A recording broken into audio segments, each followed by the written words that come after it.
Bismillahirrahmanirrahim. Welcome to my YouTube channel ASB Virtual Academy. I hope you are doing very well. In this video, I am going to share knowledge with you about centrifugal pump. Today's le- today's second lecture of pump series.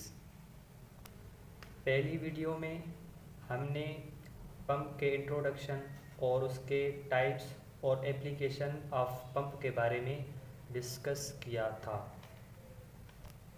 अगर आपने वो video नहीं देखी तो मैं recommend करूँगा कि पहले आप वो वीडियो देख लें, उसकी लिंक मैं डिस्क्रिप्शन में दे दूँगा।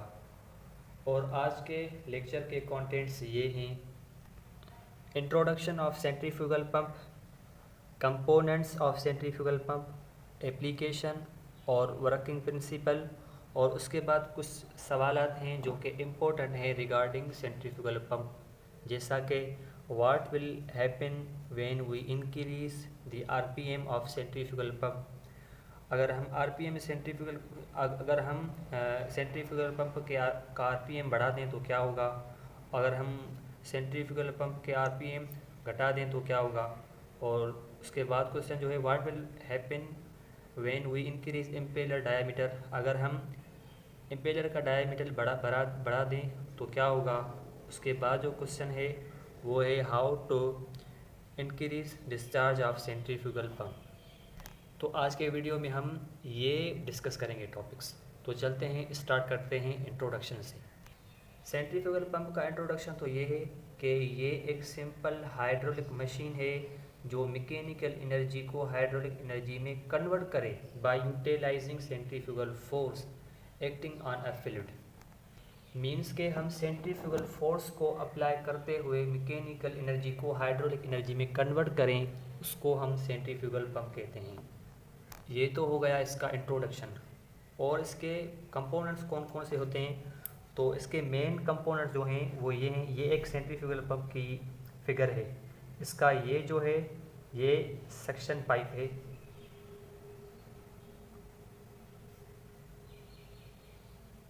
और ये जो है ये डिलीवरी पाइप,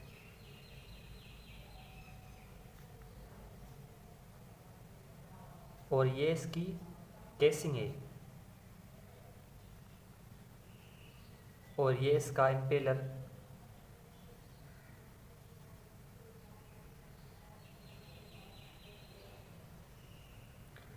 और ये जो है ये फुटवेल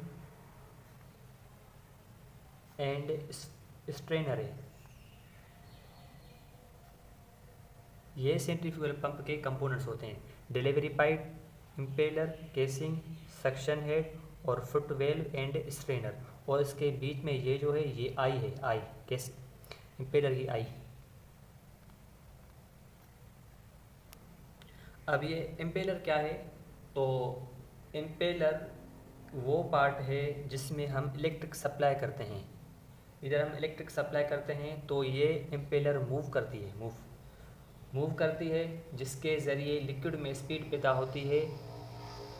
और इस सेंट्रीफ्यूगल पंप के कंपोनेंट को हर्ट भी कहते हैं, हार्ट ऑफ सेंट्रीफ्यूगल पंप। ये है इम्पेलर। और इम्पेलर इंडस्ट्री में 3 टाइप के इम्पेलर इस्तेमाल होते हैं। एक सेमी ओपन, और दूसरा ओपन इम्पेलर, और तीसरा क्लोज्ड इम्पेलर। ये 3 टाइप इंडस्ट्रीज़ में इम्पेलर्स यूज़ होते हैं। और केसिंग क्या होती है, तो केसिंग जो है वो मोटर के इम्पेलर को कवर करती है। देखें ये कवर है सारी। और ये भी बताती है कि इनलेट और आउटलेट कैसे होगा। और केसिंग का काम ये है कि ये काइनेटिक एनर्जी को प्रेशर एनर्जी में कन्वर्ट करेगा। और केसिंग के भी तीन टाइप्स होते हैं। एक होता है वॉल्यूट केसिंग, और दूसरा होता है वर्टेक्स केसिंग, और तीसरी गाइड केसिंग।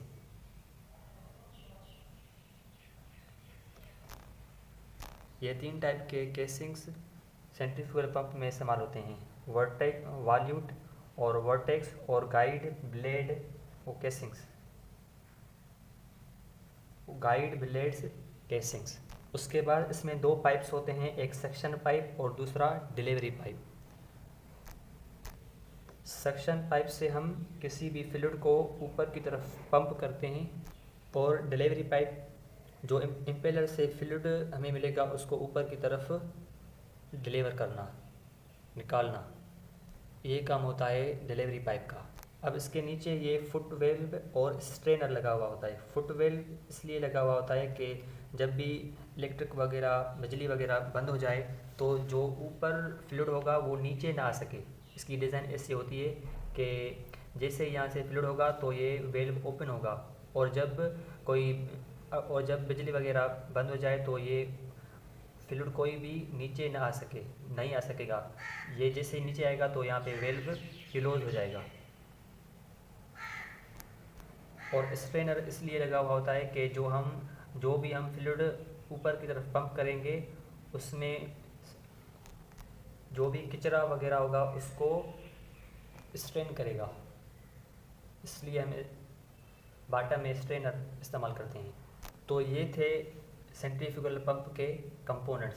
अब आते हैं इसकी एप्लीकेशंस के बारे में। तो ये जो यूज़ होता है वो होता है फायर प्रोटेक्शन में और फार्मास्यूटिकल इंडस्ट्रीज में इस्तेमाल होता है और रेफ्रिजरेटर्स में और पावर जनरेशन प्लांट्स में इस्तेमाल होता है और इसके और भी कई ज़्यादा इसके यूजेस हैं। इसका वर्किंग प्रिंसिपल ये है कि जब हम इम्पेलर को इलेक्ट्रिक सप्लाई करेंगे तो ये रोटेट होना स्टार्ट करेगी, ये इम्पेलर जो है वो घूमना शुरू होगी। तो जो सक्शन पाइप है वहाँ से फ्लूइड ऊपर की तरफ जाएगा और इम्पेलर से टकराएगा। जब इम्पेलर से टकराएगा तो यहाँ पे काइनेटिक एनर्जी क्रिएट होगी और वो काइनेटिक एनर्जी और वो जो फ्लूइड है वो जब केसिंग से टकराएगा तो काइनेटिक एनर्जी जो है वो प्रेशर एनर्जी में कन्वर्ट होगा और ऐसे ही फ्लूइड जो है वो ऊपर की तरफ मूव करना शुरू होगा। तो ये है वर्किंग प्रिंसिपल सेंट्रीफ्यूगल पंप का। अब आते हैं इम्पोर्टेंट क्वेश्चन की तरफ। What will happen when we increase the RPM of centrifugal pump.